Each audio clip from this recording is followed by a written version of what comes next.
Hello there. Hi. It's Mr. Rops, And Mrs. Flynn. and we are here to show you how to solve simultaneous equations using your GDC.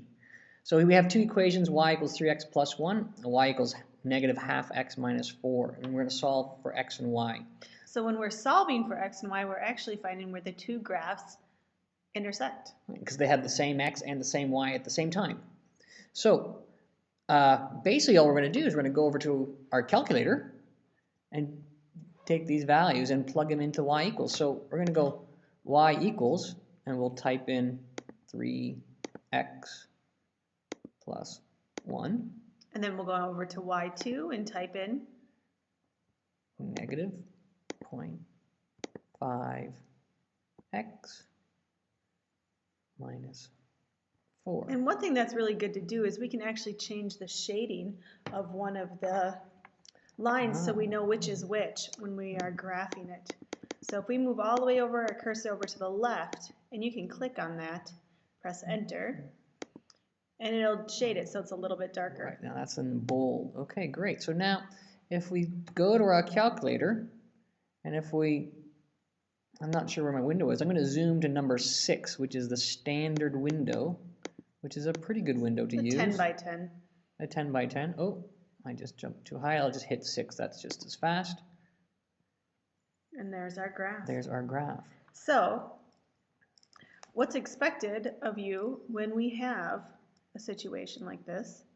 To show work, since we're doing all of our work on a graphing calculator, it's a good idea to make some sketches. So our first graph over here in bold looks something like this.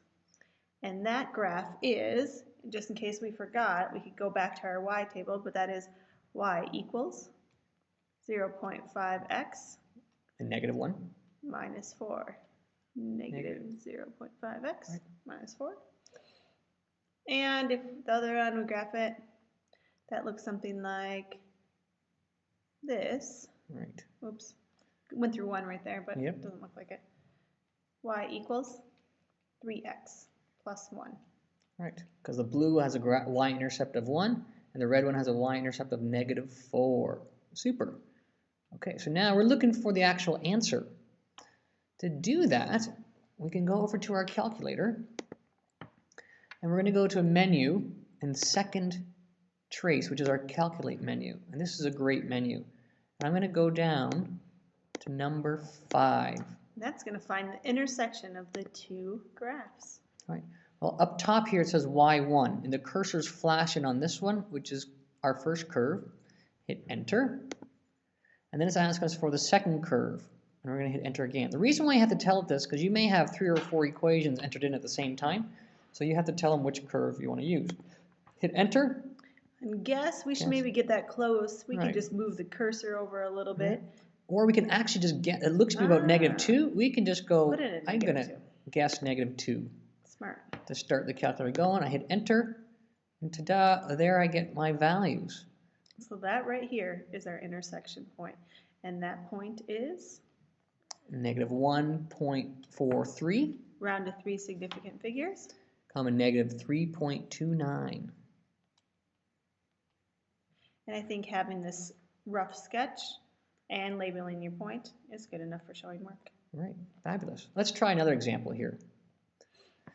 So now, this one's doesn't look quite so nice because it is 2x minus 3y equals 5. It's not in the proper form. I need it in slope-intercept form or just to isolate your variable y. Okay, so to do that, let's subtract 2x from both sides. So I have negative 3y equals negative 2x plus 5. Okay. And then we have to divide by negative 3. And each of these should be divided by negative 3. So y equals? 2/3 x plus negative 5/3. No, I'll have to say minus 5/3 either way. Sure. Now, the other equation, we're going to do the same kind of scenario. Let's see if we can fit it right over here. We're going to have to get y by itself, subtracting the 2x from both sides.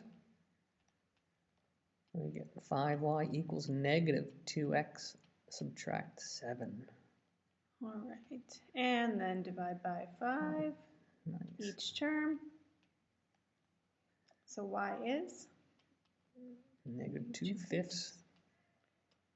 X. Oh, that x is right here. There we go. Minus 7/5. Super. We'll need a little practice. All right, so now if we go back to our calculator, I'm going to clear the history. So you can see what the keystrokes we press. I'm going to clear all this stuff off. And go back to Y1, and we'll clear it off so we can see what we're doing. So I'm going to go, oh, I have to be careful. When I do this, I want the x to be on the top of the fraction, so I have to be careful with my parentheses. Yeah. I can go parenthesis 2 divide 3. And parenthesis x. Subtract 5 divide 3. Going to the other equation, now another thing I could do, as opposed to putting 2/3 and a 2/5 in parentheses, I could go negative 2x divide 5. And that will also work.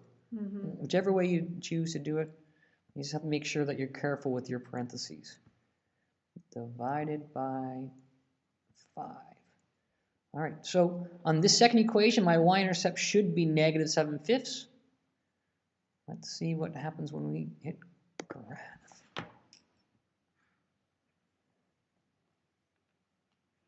All right, so again, to make our sketch. Ooh, I'm not drawing very straight lines here. Okay, let's graph this one first in black. Y equals 2/3 x minus 5/3. 5/3, and that looks something like this. And I'll go ahead and label that y equals 2/3 x minus 5/3. I like how you're labeling your graph so we know exactly which ones you're referring to. And in blue over here, man, this is hard. Okay. All right, that's a perfect straight line there. Linear functions. Imagine you have a straight line. Imagine the writing is clear. It's not messy. Okay, so now we go back to our calculator. I'm going to steal the mouse back, and we're going to calculate again. So I go second trace, which is my calculate menu, and I want number 5. I can click on 5. Again, I'm asked for the first curve, second curve, and I'm going to guess, it looks to be about 0 to me. I know it's not, but it's about 0, so close enough. Enter. And my intersection is 0.25.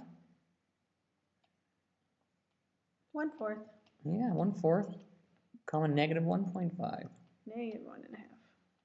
Nice. And that would be a graphical solution, looking for the point of intersection. All right. I think we're good. That's it. All right.